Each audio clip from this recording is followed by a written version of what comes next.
let's get back into looking at a few things and looking at some other samples of electrochemical cells. Basically, we're still dealing with galvanic cell, so let's look at a few examples on galvanic cells. Remember everything that we've done so far, so we need to look at a few examples before we look at some exercises. Now let's look at another case study, just by changing uh, the elements we're using. Let's see if we have to use lead and iron. What will be the value? Let's run through the same things we did. The reason I'm using lead and iron is I want to show us a few things on how to balance the chemical equation again. All right, we have let's just have lead on the side. There's no rule that says it must be the anode. There's no rule that says it must be the cathode. It's just the cell, and we have that. Okay, we have our electrolytes. I'm sure now we understand what's going on. The first thing we need to check here, guys, is to check which one is the anode and which one would be our cathode. All right, so we need to quickly, let's go back and crop our table again. I need us to work with this table. Let's check which one is going to be the anode and which one would be the cathode. Right. So we're dealing with iron, and right, very quickly, I found iron and lead. Let's try to reduce this so that we have the whole picture on screen. Right, good. I hope you can see on your cell phones, on your tablets, whichever device on the TV screen. We've got iron here very fast, and lead here very fast. If you check the values, oh, by the way, guys, we're moving from iron 3 to iron. If you look at this, this is iron 2, from iron 3 to iron 2, so these would not really work for us. We need to find iron 3. Oh, they're just close by each other, all such stuff. So I can probably expand this. Let's see if we can expand this to have a bigger picture. All right, I'm going to clean this. Here we are. Um, we have our iron 3 and our lead. If you check now, this is more positive because 0.06, negative 0.06 more positive, and this is more negative. If you remember what we said about which one would be reduced and which one would be oxidized, we said the more negative will be oxidized, and the more positive will be what? Reduced. Already we started. So iron 3 will be reduced, so it should be at our cathode. Let's run back. No, it's going to be very fast now. So this should be again, luckily for us, it's on the side, again, cathode. But remember what I said now, it's not necessarily that your anode is on the left. Okay, but when you write your cell notation, the anode must be on the left. But on your diagram, an examiner can just change things around and put the anode on the right and cathode on the left. But our table should help us. Remember what the value of our cathode is. If you check back on your table, iron is negative 0.06, while this one is negative 0.13. So this is our anode here, and that's the cathode. Simple, we're done. Can we write the half cell reactions at the anode? Half cell reaction at the anode, remember this is oxidation. Look, what you might need to do is to go back to your table.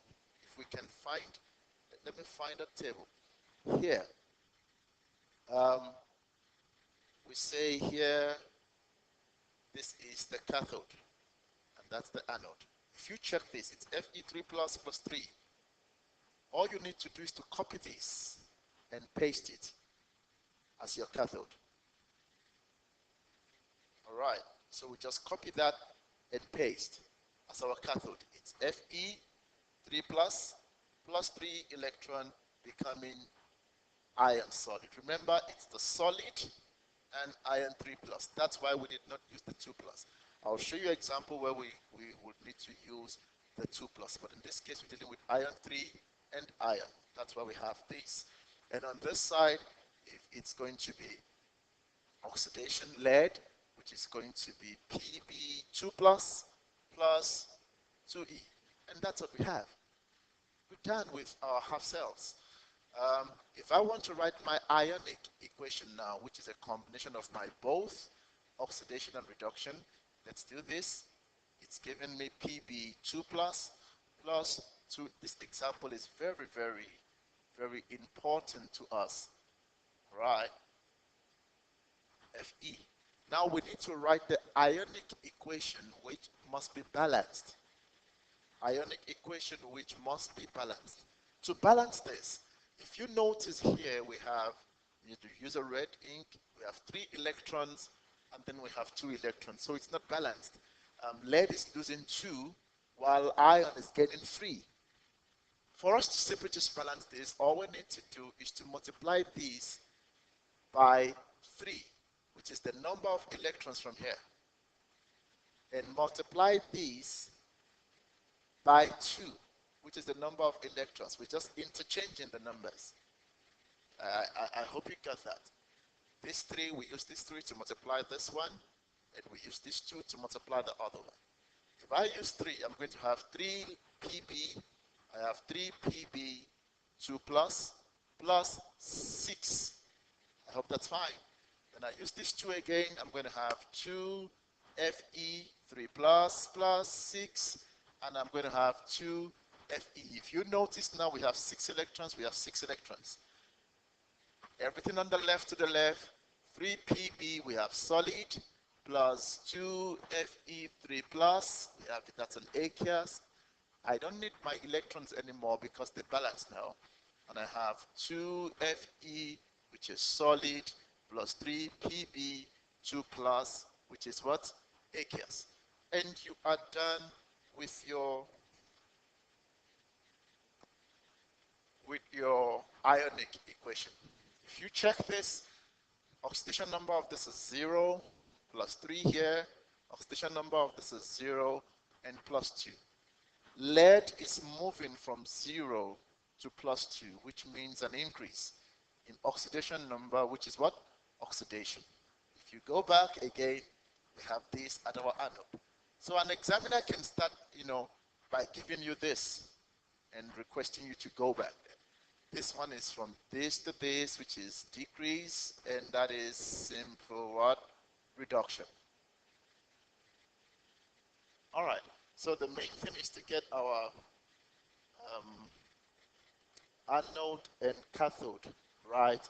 Once we get that right, that's just going to be okay. What is let's calculate quickly. We said it's E cathode minus E anode. All right. What's our cathode? Remember what our cathode is? Our cathode is the iron 3. And what's the iron 3 there? Our iron 3 is negative 0,06 minus, and our lead is negative 0,13. Will this cell be spontaneous or not? If you do this using your calculator, we would get a positive 0,07 volt, which means it is what? It is spontaneous. Therefore, it has to be it's an exothermic reaction because it is spontaneous. And that's how it works. If we have to write the cell notation on this, remember our cell notation? It's A, B, C. On the anode, what do we have? We have lead again. So I'm going to have lead solid, changing into being oxidized into lead 2 plus. Remember, this is aqueous. At 1 mole per dm what? 1 mole per dm cube. We have our salt bridge. And then we have Fe3 plus, again, aqueous, 1 mole per dm what? Per dm cube. And then we have our iron solid. Guys, this is all you will be required to know on a galvanic cell of a simple sort like this. All right, having said that, before we look at some past papers, a few, 2 or 3 questions or 4, as time will permit us, um, let's look at something here. I've got a case study here that I want us to look at quickly. What happens if we use, okay, let's start like this. Let's start like this. When we use a gas in a galvanic cell, using a gas in a galvanic cell,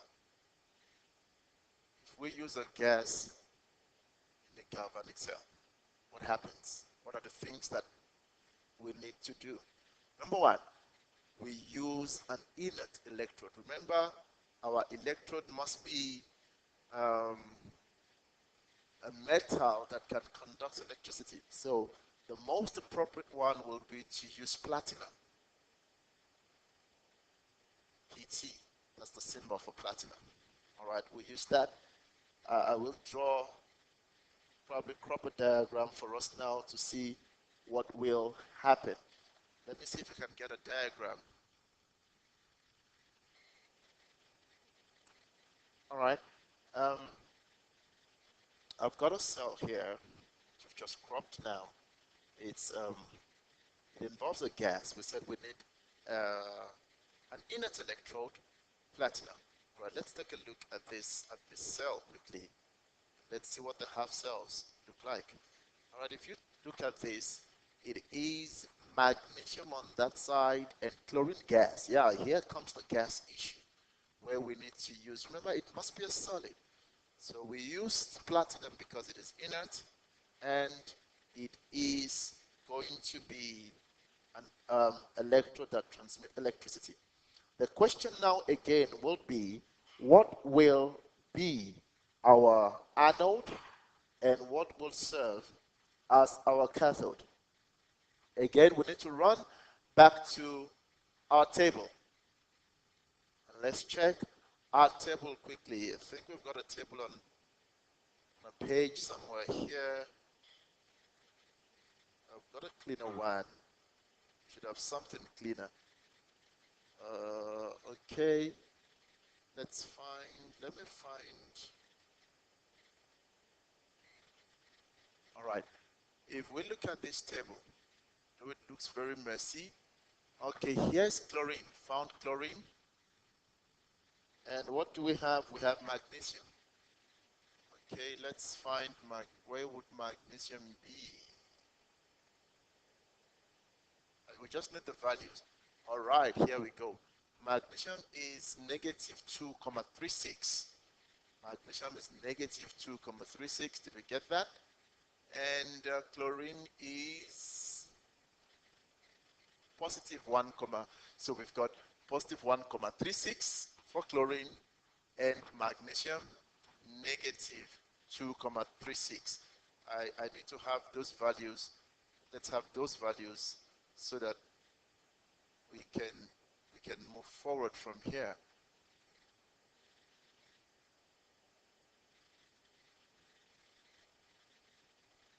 All right, chlorine is positive 1,36 and magnesium from your table, like we saw, it's negative 2,36. Remember what we said, that the most positive will be reduced. So this is more positive, therefore this will be reduced. This represents our cathode. This is negative, oxidized, and this represents our anode. Done. So electrons will move from here down here, from the anode to the cathode. Once we identify that, things become easy. What will happen at this half cell? At the anode half cell, we're going to have Mg, you have Mg2 plus 2E. And what will happen at the chlorine half cell? We're going to have Cl2 plus 2E. All these equations are right there on our table. We just write the equation the way it is from the table. And the net ionic equation, since it's two electrons, it simply becomes Mg on the left, Cl2 on the left, and what do we have? We have Mg2 plus, which is on the right, plus what? 2Cl minus on the right. What will be our cell notation? Now, the cell notation changes a bit.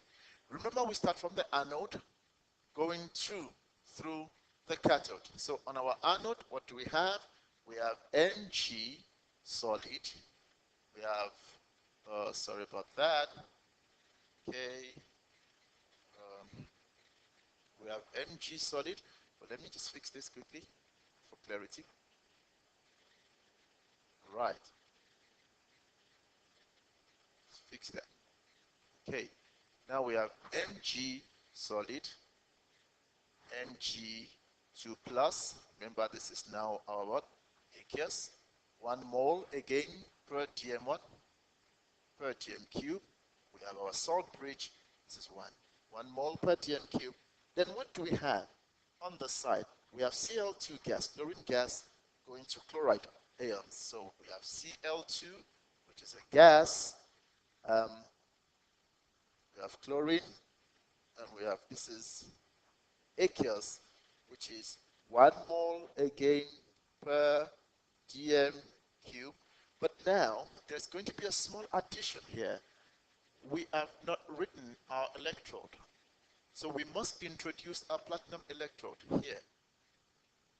Platinum electrode, solid. So this, look guys, this is the reaction that takes place, but this serves as our electrode. This is the reaction that takes place, and this serves as our electrode.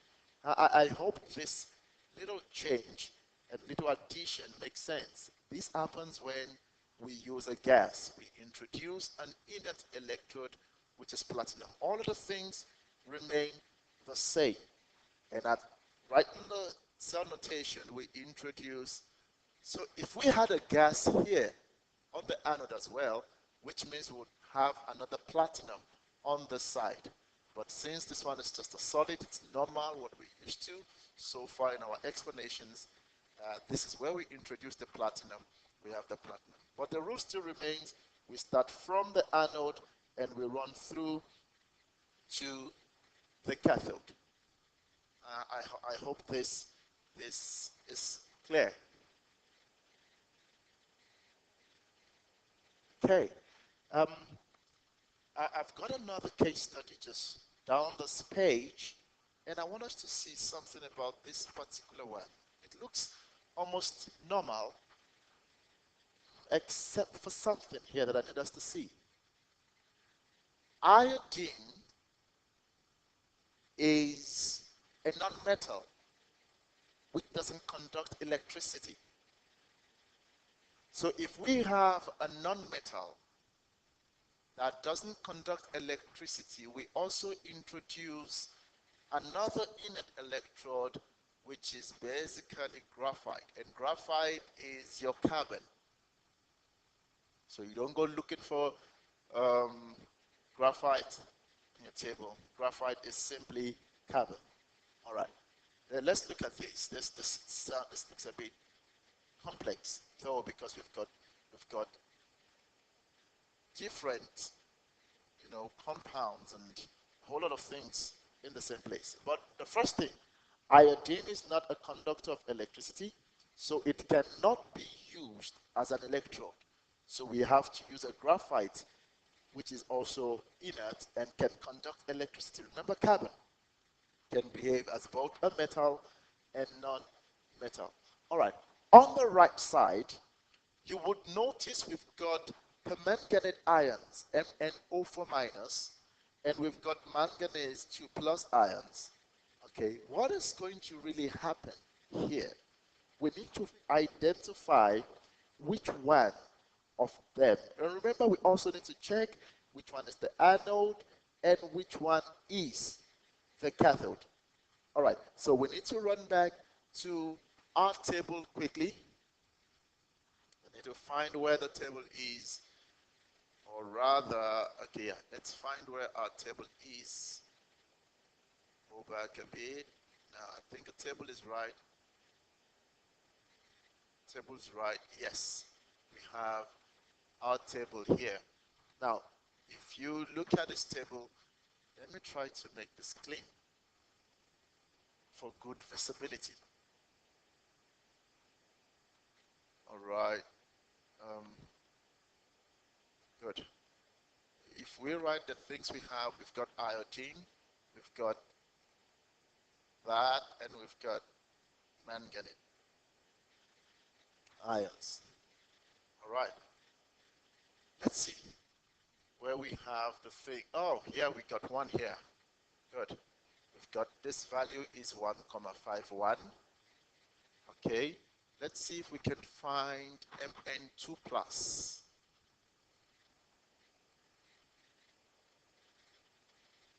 Oh, we found it. It's right here. Negative 1,18. So this is negative 1,18. This is that and that. Okay. And our iodine is just right here. Found it? 0, 0,54 positive. All right. Now let's look at something quickly. In this 2, remember what we said, the most positive will be reduced and the most negative will be oxidized. The most positive will be reduced. If you check this here, this is the most positive. It's positive 1,51. So this should be reduced. So if these two are in the same cell, so already we identified this will be reduced. That's the half cell reduction. And in the other half cell, what are we going to have? We're going to have oxidation in that half cell. Already we're done again. We have oxidation taking place in the iodine half cell, and in the permanganate half cell, we have reduction taking place. I need you to remember the things we have. Again, where is MnO4? Where did we get it? MnO4 is right here, so we need this. We need that, and we need iodine. Do you see that when manganate now is being reduced, it actually produces our Mn2 plus?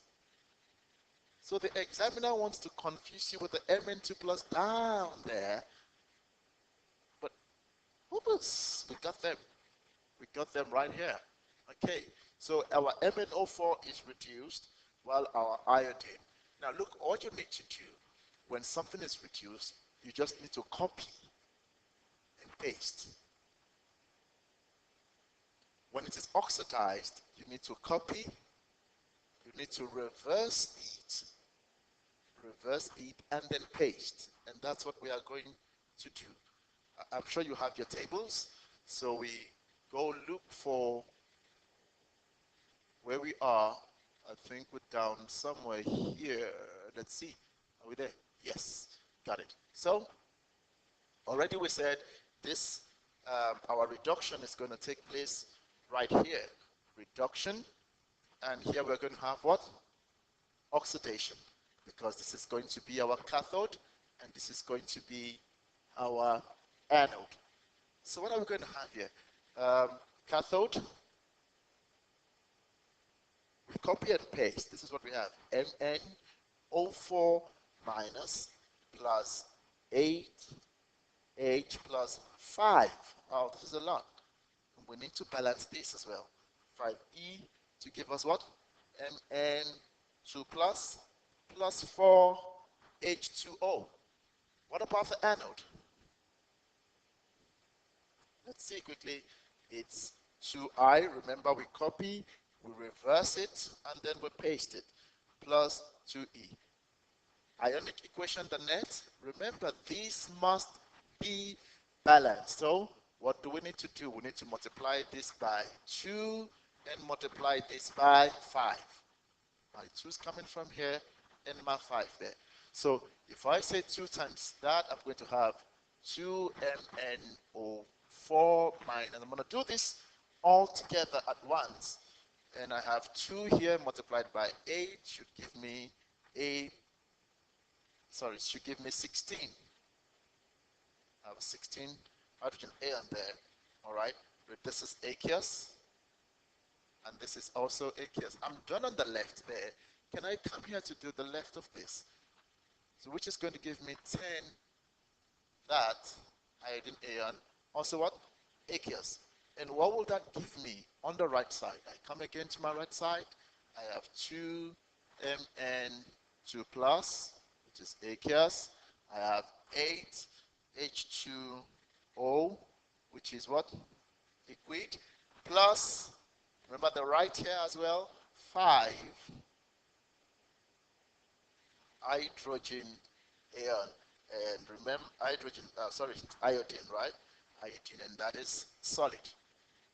All right, that is our notation there. Remember what we do. We need to balance this by interchanging these numbers, multiply this by these 2, and multiply this by 5. Keep what's on the left to the left, and keep what's on the right to the right. After this session, we're going to have a few exercises where you can test yourself and test your knowledge on what you've learned so far. What about the potential value of the cell? All right, remember it still remains the same. Cathode minus E anode, and it will be 1,51 minus 0,54, and that is positive again. 0, what? 97 volts, which means it is also a spontaneous cell. A spontaneous cell, which also represents that it is an exothermic. So these are various ways, examiners can try to pull their stunts, but we got them covered right now. We dealt with the gas, we dealt with the non-metals, elements that cannot conduct electricity. Remember what we use? We use our inert electrodes. Platinum is an example. You've got platinum, you've got nickel, you've got carbon. These are examples of our inert electrodes.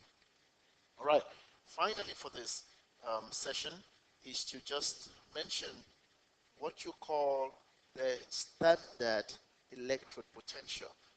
How we got all these values on our table. We have the 4A and the 4B. How did we get all this value? Standard electrode potential. Standard electrode potential. We use what you call the She representing standard hydrogen. We use hydrogen to measure that, and this is called electrode, the standard hydrogen electrode. What does the standard hydrogen electrode actually looks like? I'm going to show you just now. The standard hydrogen electrode actually works this way. Since we're dealing with hydrogen, we use H2SO4, our sulfuric acid. Remember, our standard concentration must be 1 mole per dm1 cube. And then since we're dealing with hydrogen gas, we introduce our platinum again as our electrode. Okay, so we have our platinum electrode, we have our hydrogen gas at atmosphere of one atmosphere as our pressure. Remember, the temperature again is 298 Kelvin. So this forms our standard conditions for a galvanic cell. This is what we use against all other elements to get the value. So this is our standard hydrogen. So we have 1 mole per dm cube concentration of sulfuric acid, 1 atmosphere of gas being introduced, and the temperature kept at 298 Kelvin. How then do we get these other values on our table? The hydrogen electrode, standard hydrogen electrode, is now connected other element. The hydrogen electrode is connected with all other elements, and then we'll see our diagram should look, yes, exactly like this now. Here we're trying to measure the potential electrode of magnesium. So we connect with hydrogen. If you look at this, this represents Chi, standard hydrogen electrode. So we have hydrogen gas, remember, 1 atmosphere. What do we have here? We have H2SO4, 1 mole per dm cube. Remember, the standard temperature is 298 Kelvin. And then we connect this with magnesium. Whatever value we have here, which is our E cell, is the value we have. This one here is taken as 0. So the value that we have, whether positive or negative, are the values we have on our table. So that is how we deal with galvanic cells. So some will be positive, and definitely some will be negative. So the standard electrode potentials are measured against the standard hydrogen electrode. In order to use the hydrogen electrode, it needs to be attached to the electrode system that we are investigating. In this case, we're investigating just a diagram to investigate magnesium. All right. So it could be copper, it could be any of those things on our table. We would get a value. Okay. Um, the next session would be to look at a few examples. So you can rewind this over and over again before you work into the next session, which would be to test what we know, examples, exam questions, and we'll deal with it. Remember, this is still Krazifizix, 078-071-7507. Signing up now on this session. Thank you again.